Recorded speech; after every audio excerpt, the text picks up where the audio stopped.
PC Harvey from the North East Dog Unit. Who? PC Harvey from the North East Dog Unit. Are you one of these auditors that like... From the North East Dog Unit? That's it. So you got dogs in there? I have. Alright. Mate, just you're not blocking me in, are you? No, I'm not coming over to the side. Don't touch me and don't follow me either. Dress me as sir. Keep it professional. Another unit to assist with stuff outside TDJ, please. I've got someone filming the Met building and vehicles going in and out. I'm glad you've come onto the pavement. No, I don't need to be on the pavement. Don't glad I've done anything. You touch me. Listen. For a search under Section 43 of the Terrorism Act. I'm PC Harvey from North East. All right. What information have you got? You got to use some common sense. Detain me under that. Use some common sense. What information have you got to detain me under that? If you holding me, look, you're holding my arm. You're holding my arm. Emergency. You're holding my arm. Vehicles could come You're holding my arm. Yeah, but they're not, are they? But they might. But they're not. And you're blocking that. They're not. So come onto the pavement. It's a. Listen, the more you drag me, the more you're gonna put you onto the pavement. You don't need to put me on the pavement. The officer's immediate decision to step out and restrict the man's movement demonstrates that he acted on assumption rather than proper policing. What's even more concerning is his open question, asking if the individual was one of those auditors. This shows he understood the context and knew there was no genuine threat.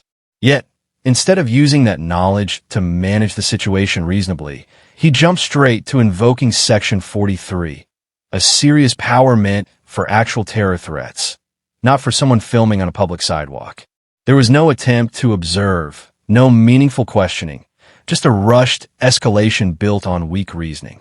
When an officer recognizes an audit but still applies anti-terror laws, it stops being a simple misunderstanding and becomes a clear abuse of authority. Behaviour and your actions, these can be sites that are vulnerable to terrorist attack. And what?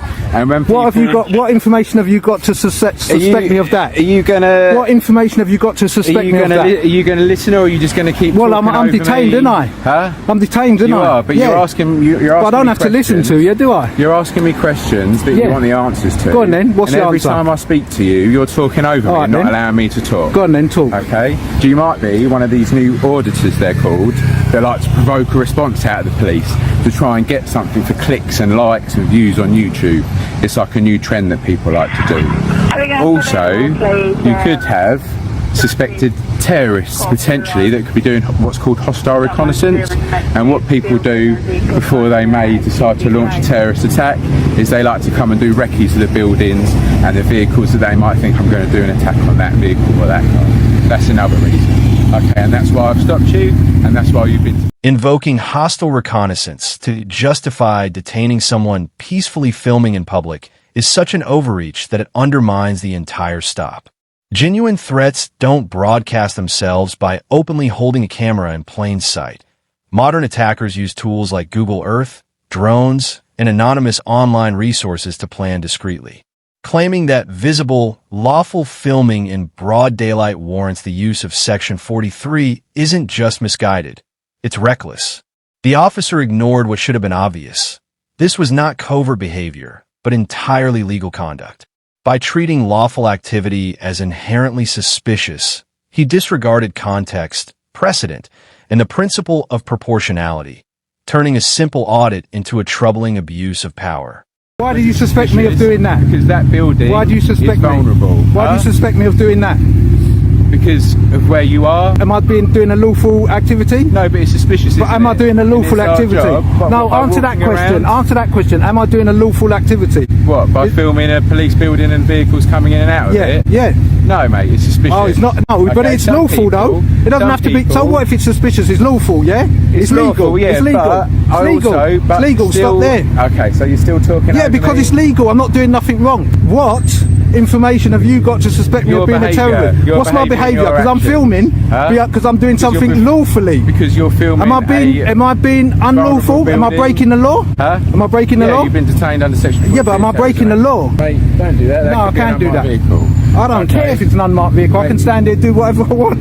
That power that under Section 43 of the Terrorism Act gives us the power to look at phones that are being used, photos that have been taken on those phones and videos. So that's what I'm going to do on that Samsung at the moment. The officers claim that Section 43 of the Terrorism Act authorizes him to search the auditor's phone is not just misleading. It's legally wrong.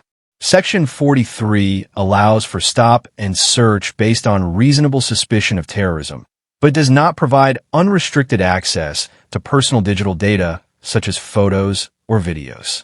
Accessing such content requires a far higher legal standard, typically a warrant, informed consent, or specific authority under provisions like Schedule 7, none of which apply here. What's most concerning is the casual manner in which the officer asserts this intrusive power without any genuine indication of terrorist intent, relying solely on the fact that someone was filming a public building.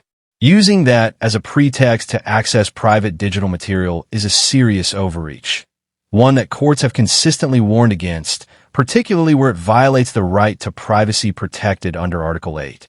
I think that you're doing something legally by stopping me under Section 43. That's few crazy. and far between. No, That's it's not few and far between. No, get your facts right. You can carry on get your recording facts right. if you want, and I'm telling you what's going on at the moment. Okay, I will carry on recording. I'm not going to tell you my name. Okay, can you take your bag off? No. No, okay, so I'm going to search you with it on your back. So turn around and look at the wall. I'm not doing anything wrong. I'm not going to follow your instructions. Alright, you can just sit tight there. Yeah. Do you know what? Your colleague, right, stopped me under Section 43. Okay. Yeah? But I've done nothing wrong. I've been filming here. Yeah? I can't film on behalf of my No, colleague, but I've been filming, but I've done nothing wrong. I can't speak on behalf of my colleague, come on. Yeah, but I'm filming. It's filming. It's filming. Yeah, but is filming wrong? Okay. Can I film? I'm just that's asking you. different. No, I'm asking you. Listen, I'm asking you though. Let me finish then. Okay, go on Every then. time I speak, you should both Yeah, make- that's what he said earlier on. Yeah, Well, but same maybe script. it's that. Yeah, Well, no, same because script. I went But I'm here- asking you a straight Did it question. again now, Well, aren't answer you? the question. Yes or no? Let me speak before. Okay. Is that a yes or no answer? Yes, you can speak. Oh, so I can film, yeah? And he's told that to I can you. film. So, I've heard him say if to I you can on this film, video. why is he stopping me under Section 43? I'm not him, I don't know. Okay. Alright, You see? there you go then. He's not you, he doesn't know. If it was him, he wouldn't have stopped me. You know why? Because I can probably will. film That's what we on the might do. street, legally. Law. This moment lays bare just how flimsy the original detention was. When the auditor calmly asks, "Can I film in public?" the second officer eventually answers, "Yes." That single admission dismantles the entire basis for invoking Section 43. If public filming is lawful, and the officer on scene acknowledges it, why did the first officer resort to such extreme anti-terror powers? The second officer's follow-up, "I'm not him, I don't know," makes matters worse. It's not just deflecting responsibility. It's a quiet admission that there was no clear or consistent justification for the stop. Serious legislation like terrorism laws demand solid, evidence-based grounds. Here, the first officer's actions were driven by personal bias, not legitimate suspicion. Don't put your hand on me. Don't put your hands on me. Do not put your hand on me. I can put this anywhere I like. Don't in your face. No, You know listen, it's threatening you me. are standing close to stand me. there. No, You you film go there. away. No, you can Go film. away. Listen. You step away. No, I won't. Right? Because now you're antagonizing No, me. I'm not antagonising Yes, you. you are. You're trying to escalate the situation. You let me speak? Step You let away. me speak? Step away No, I and do won't. not touch me. No, I won't feel away. Well then, I'm not going to let you speak. I don't want to touch. Look, you're doing it again. You're doing it Don't again. worry, You're it's all threatening me. face. You Phil, are threatening you me. feel- You are causing me alarm and Phil. distress. You're such a then. way away from me. You do not need to outstretch your hand. stand there, then. I can stand Stand where there. I like. Don't put it in someone's face. I can stand where I like. Stop being in my face. I can put this in my face. Chris, Oh, do you know? I'm not distance going near away. you. I'm not going near you, but I can put it in your face Oh, if I like. away. Okay. That's fine. Yeah, cool. That's You got fine. an arm distance, I've got an arm distance. That's fine then. But not put it in his face like you were doing. I can do what I want. Like, no you can't. Yes, I can actually. can't, my I friend. can. Stop coming near us then. Yeah, look, I'm not coming near you. You're the one that's stepping near me. Arm Move your distance. hand. No. Move your hand from me. Oh, my all right. self-distance, my All right then, fucking big man, big arm. man, It's big man. safety. Yeah, whatever. It's safety, my friend. Yeah. Self-defined yeah. ethnicity. See, you're right in my face now. You're right in my face, so you think you can do it, but I can't. No, it's my safety. Yeah, look, see? My safety. Well, my you safety. You and I Look, see? a minute ago, weren't you, my friend? Look, see? There you go. Just stand there. That's No, fine. I'm not standing here, I'm moving. I can Yeah, walk. well, stay a distance away from us then. Shut up. The officer's conduct here is a textbook example of intimidation disguised as procedure. The auditor wasn't aggressive or disruptive. He was calmly filming from a safe distance, lawfully exercising his rights. Yet, without any legitimate cause, the officer suddenly extended his arm and ordered, "Stay back," fabricating the impression that a boundary had been crossed when nothing had changed. This wasn't about safety, it was about control. By manufacturing a sense of confrontation, the officer seemed to be baiting the auditor into a reaction. one that could later be twisted into justification for escalating the encounter or making an unwarranted arrest. What's your surname, or are you refusing to give that? Who's refusing? I don't know, what's your surname? Don't use the word refuse. Okay, what's Do your I have to surname? give it to you? No, you don't. Well then. So you are refusing? I'm not refusing. Well, you are. I'm not refusing. I don't have to give it to you. Why don't you understand what you're saying? Do you want to just show us the gallery on the phone of the photos that you've taken in the videos? And You have to do that under the law. I have to do that under Yeah. the law. Yeah, under Actually, Section 43. let me just say something to you. Go on. Right, hold on. Where's my thing? Give me my stop slip. I'm going to give it to you in a minute once we're finished. Okay, let me just say something before Go I on. turn this off and show you. You don't have to turn it off, but you can No, keep it I will have to recorded. turn it off. How can I record if I've got to show you stuff? Because you can keep the app going, can't you? What app? My filming app. I don't know, whatever you're Well, that's using what to I'm film. filming, yeah. But let me just tell you something, yeah? Go on. I don't want you to look at my personal property. Right. Yeah? Under Section 43, Yeah. it doesn't say that you can look under my property Okay. in the sense that you're saying it. Right. Obviously, you're coercing me that I have to show you because Right. as far as you're concerned, Yeah. this is part of your bully boy tactics. What are you looking for? Similar sort of things at other protected sites. No, what are you looking for? Be specific. Photographs Of- and films go on, yeah. of other police buildings, and if there's a pattern of behaviour. But obviously, I've already explained But it to you obviously, when I I first filmed started. police buildings. But what did you say I was? Huh? What did you say I could be? The terrorist? No, you didn't say that as Yes, well. I did. Two things you said. Mate, what was it's the other all on thing? here, bro. What was the other thing? Don't brother me. What was the other thing you said? I don't know. Go on. Oh, you can't remember? No. You said two things. You said you Go on. could be one of these new. Oh, an auditor. Okay. Yeah. So if I'm an auditor, what will I have on my phone? I don't know. I haven't looked at it yet. No, but what would I have on it if I'm an auditor? If you know about auditing, what will I have on my phone? Other videos Of? and photos Of? officers, of ambulance staff, of firefighters. No. We don't do ambulance or anything firefighters. like We just that. do police. Just for, like, Well, clicks. I just do police personnel. Okay, lovely. Yeah. Do you want to stop? So that's filming what you're now? going to see on my phone. Okay. Yeah. Right. Have we And is that finished? going to be an issue? I don't know yet because I haven't had a look. Yeah, but they're going to be the same as filming. This is what I'm saying. You're not going to see any different. If you believe someone is part of a well-known, lawful movement that films public buildings to promote accountability, then finding videos of exactly that on their phone isn't suspicious. It's entirely consistent with their explanation. Treating this as evidence of wrongdoing isn't just flawed logic. It's completely backwards. Even more telling is the officer's vague remark, "I don't know yet." That response makes clear he searched the phone without a specific, lawful objective. He wasn't seeking evidence of a defined crime. He was fishing for something, anything, to justify the stop after the fact. This turns the very idea of reasonable suspicion on its head. Instead of evidence prompting a search, the search becomes a desperate attempt to uncover evidence. In essence, the officer's approach was, "You might be doing something legal, but I'll search you just in case you're not."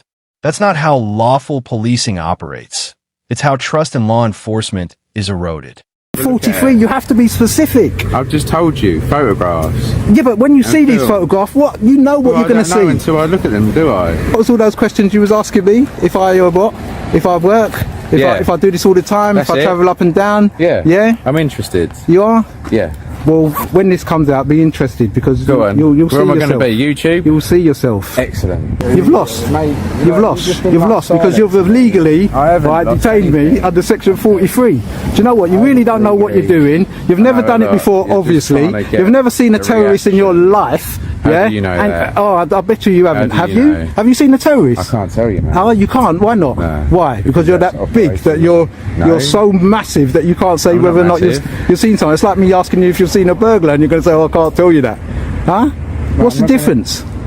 Sorry. Huh? Mate, I'm getting bored. Don't call me mate. You keep on calling me mate. I'm not your mate. I never would want to be your mate. Okay, whatever. Oh yeah, whatever. Off you go. Obviously, Off you you go. get Don't stopped again talk to later me. I on don't want to today. hear you. I don't It want to could hear what you happen got to say. again. See, Chadwell Heath, bully boys. Oh wow, what rubbish tactics. After being unlawfully detained under Section 43 for nothing more than filming in public, the man took the case to court and won £750 in compensation. This wasn't just a payout. It was a legal acknowledgement that his rights had been violated without cause. The officer acted in under a minute. No investigation, no genuine questions, just a rush to assert control. Even knowing he was likely dealing with an auditor, the officer still searched his phone, only to find exactly what the man said he was filming: public buildings. That's not reasonable suspicion. It's confirmation of lawful activity. The second officer only compounded the issue, deflecting responsibility with vague answers and offering no accountability. Both leaned on intimidation rather than law, attempting to silence the individual instead of addressing their own overreach. The court's decision made one thing clear. Invoking anti-terror powers without solid justification isn't just a misstep, it's a breach of duty.